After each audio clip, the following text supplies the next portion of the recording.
Assalamualaikum warahmatullahi wabarakatuh. Selamat pagi anak-anak hebat yang selalu bersemangat meskipun masih tetap belajar di rumah. Nah, hari ini Bu Yuli akan menerangkan tentang bahasa Jawa bagian yang kedua. Kemarin sudah ada bagian yang pertama ya, ini bagian yang kedua.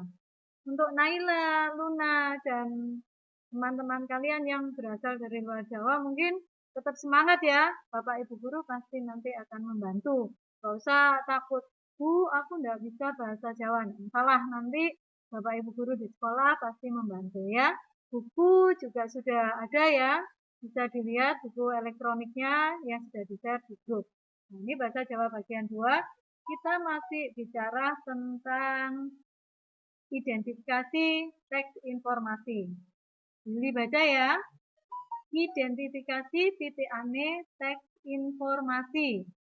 Siji, saben jenis teks informasi nduweni ciri-ciri utawa titikan mligi. Maksudnya, setiap jenis teks informasi itu mempunyai ciri-ciri khusus.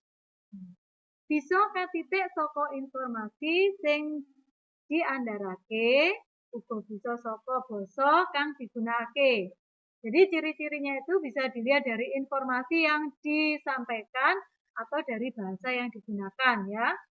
Titikane teks informasi, ciri-cirine teks informasi, titikane ya. Jadi A, teks pawarta. Dalam bahasa Indonesia itu adalah kalimat berita. Ciri-cirinya apa? Siji, ngandharake fakta. Loro, kamomot ana ing media cetak utawa elektronik. Nah, nomor satu tadi artinya ngandharake fakta itu berarti menunjukkan fakta. Nomor loro, kamomot ana ing media cetak utawa elektronik artinya ada bisa dicari dalam media cetak atau media elektronik. Media cetak itu apa? Ada majalah, ada koran, ada tabloid, macam-macam ya. Kemudian kalau media elektronik itu bisa televisi atau bisa internet. Telu, isine pawarta sing lagi jadi bahan omongan. Artinya, isinya berita itu kalau kamu bilang yang lagi ngetren itu lagi viral. Jadi beritanya itu lagi viral di masyarakat ya. Isine pawarta sing lagi jadi bahan omongane masyarakat. Jadi yang menjadi pembicaraan masyarakat. Itu teks pawarta. B, teks persuasi.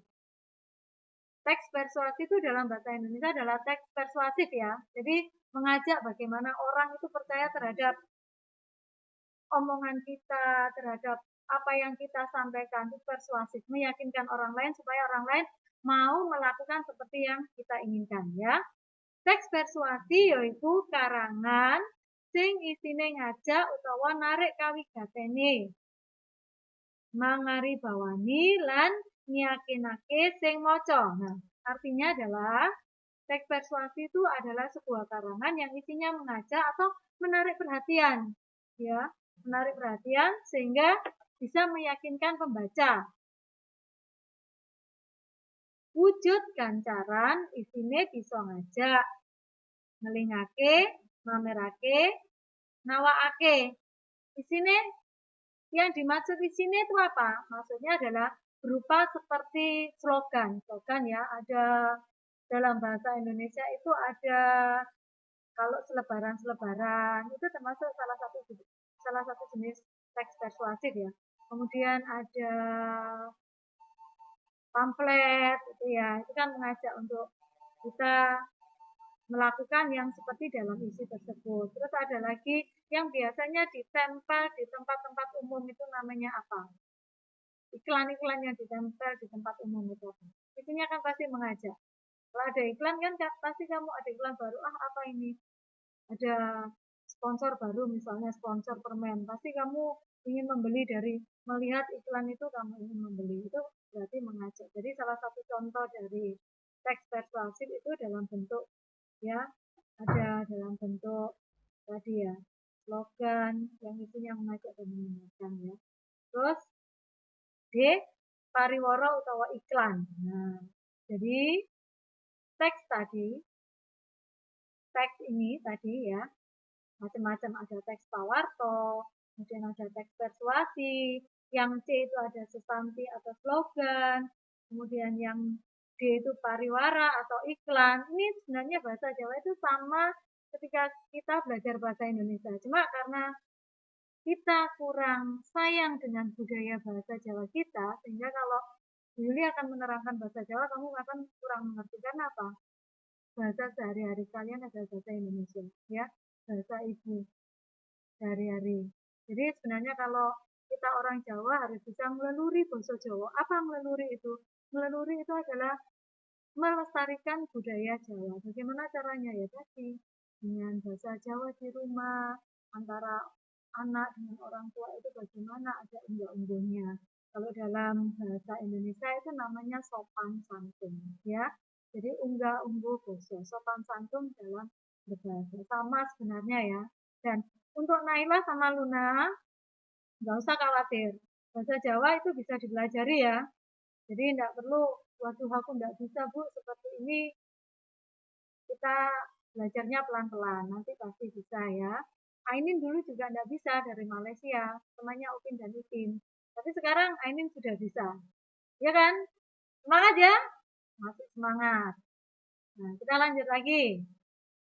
Tuladane slogan, nih contoh nih slogan seperti visi misi sekolah, ya. Visi misi sekolah, kalau kamu sekolah itu kan ada naik tangga, ada slogan warnanya visi misi warnanya pink, ada dua ya, ada visi misi. Itu adalah contoh dari slogan, ya. Terus selain itu apa? Ada ini, kalau misalnya sekarang kan lagi mungkin masih pandemi ya, jadi belum ada kampanye-kampanye dari partai politik. Kalau enggak pandemi mungkin itu salah satu contoh slogan ya. Jadi dari partai politik, terus dari visi misi sekolah, terus ada iklan, ya. Itu adalah salah satu contohnya. Tuladane itu contohnya.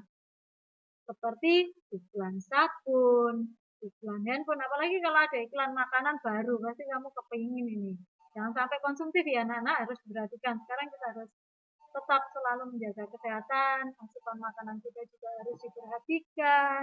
Bagaimana kita dengan lingkungan itu seperti apa, karena kalau kita baik dengan lingkungan, insya Allah lingkungan juga akan baik kepada kita. Misalnya, kalau kita selalu membuat polusi udara, lingkungan pasti akan memberikan udara yang tidak bersih. Jadi ada timbal balik antara kita yang hidup dengan benda yang tidak hidup, itu saling mengisi. Kalau kita peduli kepada lingkungan, tahu kebersihan, lingkungan juga akan memberikan udara yang nyaman, udara yang sejuk.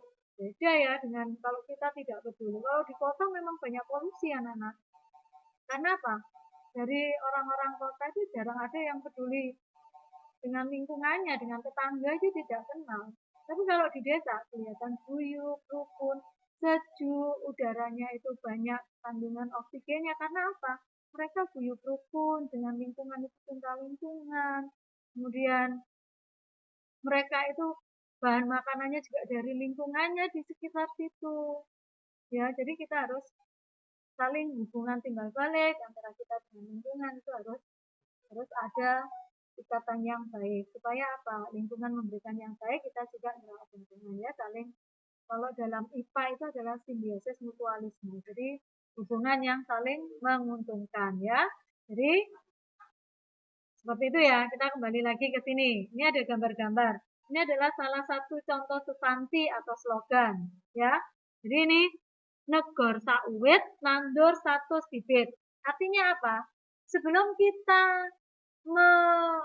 tebang pilih tanam ya. Jadi kita tebang, memilih yang sudah waktunya ditebang, kemudian menanam bibit yang baru supaya apa? Nah, nanti kita tebang ini ada tumbuh yang baru. Ini dalam bahasa Jawa ya. Slogan atau santi dalam bahasa Jawa.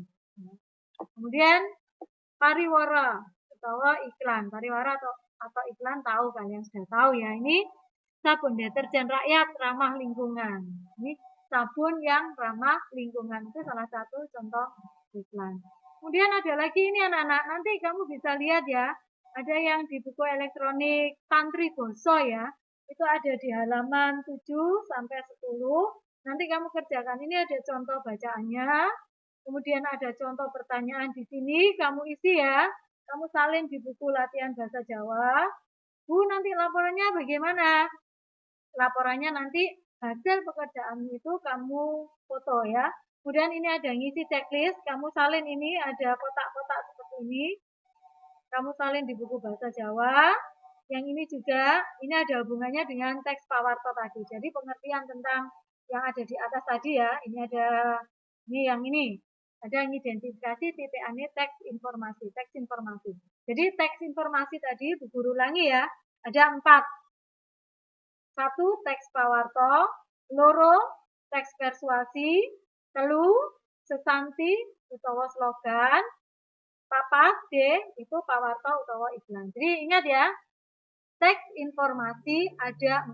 Teks informasi ono papat, siji teks pawarto, loro teks persuasi, telu sesanti utawa slogan, papat pawarto utawa iklan. Oke anak-anak, jadi nanti ketika Bu Yuli mengirim link bahasa Jawa, linknya di situ mungkin nanti kamu bisa membuka Tantri Boso, pojok 7 sampai 10, halaman 7 sampai 10, di situ kamu salin di buku latihan bahasa Jawa, dikerjakan, kalau sudah dikerjakan, difoto, fotonya kirimkan ke Bu Guru. Tetap semangat anak-anak ya, sampai di sini dulu pelajaran bahasa Jawa, terima kasih kalian sudah menyimak. Assalamualaikum warahmatullahi wabarakatuh. Dadah anak-anak.